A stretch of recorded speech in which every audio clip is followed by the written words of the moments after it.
엑셀 데이터를 활용해서 기술 통계 분석을 한번 해 보겠습니다. 총 12개의 샘플이겠죠. 에 대한 등록금이 쭉 기술이 되어 있습니다.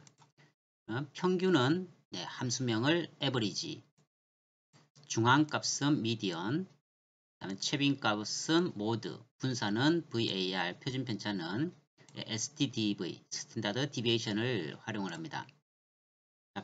엑셀에서는 수식을 할 때는 항상 는을 활용하죠. 그래서 여기서 average를 쓰시면 되겠습니다. 발로 열고요.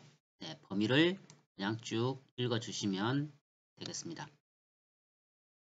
역시 마찬가지겠죠. 미디언을 쓰시면 됩니다. 미디언을 써서 범위를 드래그를 하시는 방법으로 쭉 해보시면 되겠습니다.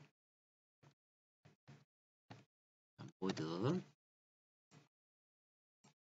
그 다음에 var. 자, var 하니까 P가 있고 S가 있습니다. 그렇죠? 그러면은 P 같으면은 전체 모집단이라고 되어 있죠. 현재 샘플이죠. 따라서 S를 활용을 하셔야 된다는 것만 구분을 하시면 되겠습니다. 그 다음에 표준 편차 역시 마찬가지겠죠. 표준 편차 역시 보시면 P가 있고 파퓰레이션이 있고 그죠? 샘플을 활용하셔야 됩니다. 자, 이렇게 나와지는데요. 물론 분산의 표준 편차, 분산과 표준 편차는 제곱성이죠. 따라서 다른 방법으로 활용을 해보시면 power라고 하는 함수를 쓰시면 됩니다. power이죠. power 괄호 열고요. 지금 현재 표준 편차의 값이 나와 있죠. 이 값을 제곱성 이렇게 하시면 됩니다. 역시 동일한 결과가 나와집니다. 그러면 표준 편차는 분산의 루트 씌운 거죠. 따라서 는 어떻게 되겠습니까?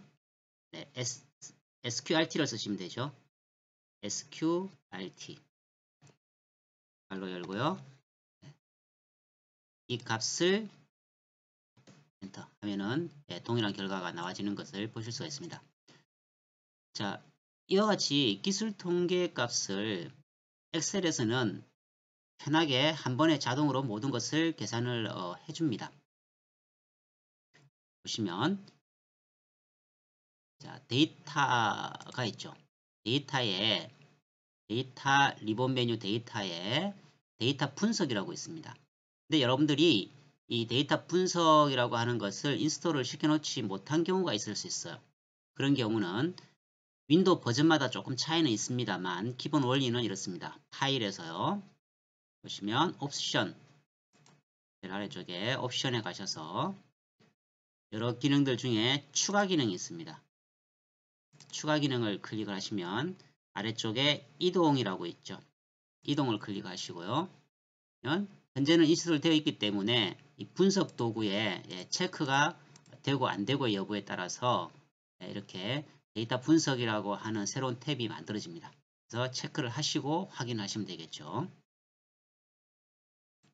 자, 그러면 데이터의 데이터 분석에 갑니다. 그러면 자, 여러 가지 기능들이 쭉 있죠. 그 중에 기술 통계법이라고 하는 것을 확인. 입력 범위가 나와집니다. 자, 현재 우리가 분석하고자 하는 내용이겠죠. 그래서 입력 범위에 첫 번째 행을 넣으셔도 되고요. 넣지 않으셔도 상관없습니다. 자, 넣고 해볼게요. 넣고 범위를 쭉 읽겠습니다. 그러면 이 첫째 행에 이름표를 사용을 해야 되겠죠. 물론 데이터 방향은 열 기준입니다. 열 기준이죠. 이렇게요. 그 다음에 새로운 워크시트의 결과값을 하면 아래쪽에 새로운 워크시트가 하나 만들어져요. 우리는 비교를 하기 위해서 그냥 출력 범위를 하나 입력을 시켜주겠습니다. 내가 현재 원하는 위치, 즉 자, 여기 한번 클릭을 하셔야 되겠죠. 원하는 위치에 클릭을 하셔서 내가 여기서부터 쭉 기술을 하기를 원해요. 자, 그러면 여기에 클릭을 하셔서 나머지 요약 통계량 쭉 한번 클릭을 해 보십시오. 자, 평균에 대한 신뢰 수준 95%로 되어 있죠. 그 다음에 K번째 큰 값. 얼마나, 제일 큰 값, 내가 확인하고 싶다. 뭐 이런 경우겠죠. 그러면 얘를 내가 두 번째 큰 값을 알고 싶어요. 그 다음에 K번째 작은 값. 네, 제일 작은 값. 그래서 뭐 다섯 번째로 작은 값. 뭐 이런 식으로 하시면 되겠죠. 네, 그렇게 해서 확인하시면 됩니다. 그러면 조금 줄여볼게요. 네, 이렇게 나와졌습니다. 자, 평균 서로 일치되죠. 표준 오차 중앙값 네, 다 매칭이 됩니까? 지금 현재 소수점 때문에 조금 차이가 나죠. 자, 이런 경우는 홈에 가셔서요. 범위를 이렇게 줄이시면 되겠죠. 네, 소수점 이하를 조정을 하시면 될 겁니다. 자, 뭐 표준 편차 그 다음에 분산, 첨도, 외도 등도 다 나오죠. 그 다음에 범위 나와집니다. 자, 최소값, 최대값, 그 다음에 합이 나오고요. 관측수 12개. 더블 클릭을 해서 늘려볼까요? 가장 큰 값이 두 번째 큰 값이네, 그죠? 쭉 보시면 얘를 소토 쉽게 보면은 3175가 두 번째로 큰 값이 되겠네요. 뭐 참고로 가장 큰 값은 어디입니까? 3200이 되겠네, 그죠? 3200. 두 번째는 3175로 되죠. 그 다음에 작은 값, 그 다음에 95% 신뢰 수준 뭐 이렇게 나와져 있습니다. 자, 여기서 여러분들이 이렇게 간단하게 기술 통계 분석이라고 하는 것을 통해서 물론 다른 샘플을 통해서도 연습을 한 번 더 하실 건데요. 여기서 이제 표준 오차라고 하는 것만 한번 짚고 넘어가겠습니다. 지금 보시면은 표준 오차라고 하는 것이 여러분들이 생각하시는 표준 편차의 개념과는 서로 다르다는 것을 좀 기억을 하셔야 돼요. 표준 오차라고 하는 것은 이 모평균, 즉 모집단의 평균과 표본의 평균 사이의 차이를 의미합니다. 결국 이 공식이 루트 n분의 시그마예요. 그러면 여러분들이 상식적으로 한번 생각을 해보시겠어요? 자, 루트 n분의 시그마입니다. 자, 루트 n분의 샘플이니까 스몰 n 쓰셔야겠죠. 루트 n분의 시그마의 값입니다.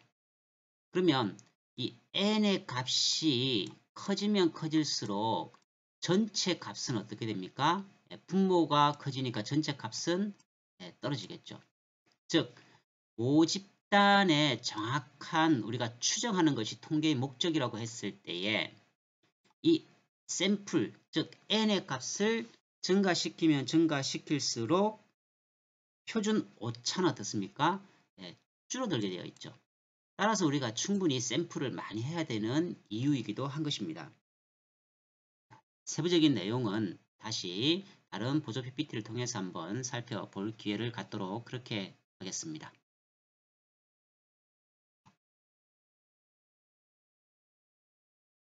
이어서 지값에 관한 내용을 살펴보시겠습니다. 지값은 자료 그 집합 내에 관찰치라고 하는 관찰치의 상대적 위치에 대한 측정치로서요. 표준화 값을 주게 됩니다. 우리가 여러분들이 많이 보셨을 내용 중에 하나가 보면은 평균이 0 그리고 분산이 1로 우리가 표준화를 시킨다라고 하는 것이죠. 자, 표준화시키는 방법에 관해서는 추후 다시 반복적으로 계속 살펴보게 되니까요. 다소 이해가 안 되시더라도 일단 넘어가시고 나중에 다시 재학습을 할 수 있도록 그런 식으로 수업 진행을 하겠습니다. 우리가 여기서 먼저 기억하실 것은 이 서로 다른 크기, 서로 다른 평균 또는 서로 다른 분산에 대해서 표준화를 시킨다라고 하는 것이죠. 즉 표준화시키는 방법은요. 평균이 0이고 분산이 1인 값으로 변환해서 비교를 하는 경우는 우리가 통계적 활용도가 매우 높다라고 하는 장점 때문에 그래요. 자, 일단 공식은 여러분들이 한번 눈으로 익혀보시기 바랍니다. 표본의 표준 편차죠. 표준 편차 분의 우리가 구하고자 하는 그 관찰치 xi에서 표본의 평균을 빼는 방식으로 이 g값을 구하게 됩니다. 이렇게 하는 이유는 서로 다른 크기나 평균이나 분산에 대해서 우리가 통계적 활용도를 높이기 위함이다 라고 하는 정도를 이해를 하시기 바랍니다. 다음은 체비셰프 정리를 살펴볼게요. 평균으로부터 K 표준 편차를 전제로 이 K 표준 편차 내에 존재할 자료의 비율이 최소한도 이 범위 안에 있다고 하는 것입니다. 물론 여기서 K 값은 1보다 더 크게 나왔을 경우를 전제로 합니다.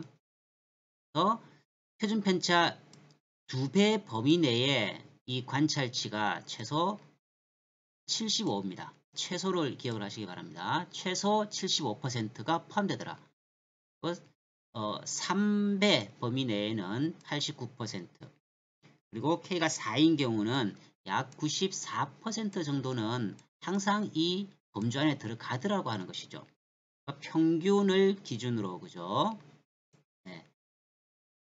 적어도 2 스탠다드 디비에이션 플러스 마이너스겠죠. 또는 3 스탠다드, 4 스탠다드 베이션으로 어느 정도 자료가 다 관찰치가 들어가는지의 여부를 우리가 비교함으로써 통계적 유의미성을 찾는 방법이겠죠. 그렇지만 현실에서는 어떻습니까? 이러한 체비셰프 정리가 자료의 분포 모양에 관계없이 어떠한 자료 집합에서도 이 비율을 적용할 수는 있지만 실제는요, 많은 데이터들이 이러한 정규 분포의 형태를 띠게 됩니다. 물론 여기에 관한 세부적인 내용은 다시 반복해서 상세히 살펴볼 기회가 있으니까요. 따라서 이러한 정규 분포를 따르는 확률인 경우는 다소 차이가 있죠. 앞서 본 체비셰프의 그 분포 모양을 전제하지 않은 경우보다는. 그래서 1 스탠다드 디비에이션, 2 스탠다드 디비에이션에 따라서 실제 데이터 값이 좀 차이가 나죠. 그래서 보시면 평균을 0으로 그리고 분산을 1로 정의한 G값 기준으로 보면은 68%, 95%, 99% 정도, 즉 3의 표준 편차 정도로 기준했을 때이겠죠. 그래서 여러분들이 많이 접했을 바로 이 6 시그마에 관한 내용을 많이 접해보셨죠. 6 시그마는 어떻게 써요? 3.4 ppm입니다. 파트 퍼 밀리언의 약자죠. 즉 100만 분의 여기서 분량률을 계산한다면요. 100만 개 중에서 실제 분량률이 3.4개 이하, 즉 거의 완벽히 가깝게 관리하겠다라고 하는 경영전략 기법이 6 시그마 운동인 것이죠.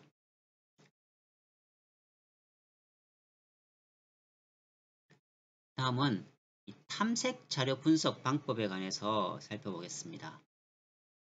자, 이 방법은 100분위로, 즉 100등분한 구간에서 자료들이 어떤 위치에 존재하는가에 관한 정보를 제공해 주게 됩니다. 그래서 이 수염 상자를 한번 보세요. 상자 수염 그림이라고 우리가 표현을 하죠. 보시면 왼쪽은 Q1, 오른쪽은요, 오른쪽 끝에는 Q3이라고 표현이 되어 있습니다. 그래서 P번째의 그 100분위 수는 적어도 관찰치의 P%보다 크거나 같고, 즉 100-P로 이제 기준을 삼기 때문에 1 4분위, 2 4분위, 그 다음에 3 4분위에 있어서 25%, 그 다음에 50%, 그 다음에 75가 되겠죠. 75%의 이 위치한 그 정보를 효과적으로 얻을 수 있다는 장점으로 우리가 많이 활용을 하죠. 이런 식으로도 표현이 가능하겠죠. 그죠? 자, 여기를 이렇게 4등분으로 나누는 거죠. 총 하나, 둘, 셋, 4개로 나누어서요. 네, 이제 1, 4분위, 2, 4분위, 네, 3, 4분위. 자, 이렇게 분류를 하게 되는 겁니다. 따라서 상자의 시작과 끝은 이렇게 1, 3, 4분위로 구분이 되고요. 상자 내에 그 수직선으로 표현하는 방법은요. 바로 중앙값입니다. 상자의 이 폭은 폭이 있죠. 폭은 이 4분위 편차로서 우리가 IQR이라고 표현을 합니다. IQR이 되는데요. 플러스 마이너스 1.5를 기준으로 하고 있죠. 여기에 바로 이 하한선과 상한선이 위치하게 됩니다. 그 다음에 보시면 이 극단치, 즉 이상치라고 하는 것이 이 상한선과 하한선을 벗어나는 데에 위치한 모든 것은요. 이상치로 분류를 해서 통계에 왜곡된 정보를 제공하지 못하도록 삭제를 한다든지 배제를 하고 통계 수치를 우리가 분석을 하게 되는 것입니다.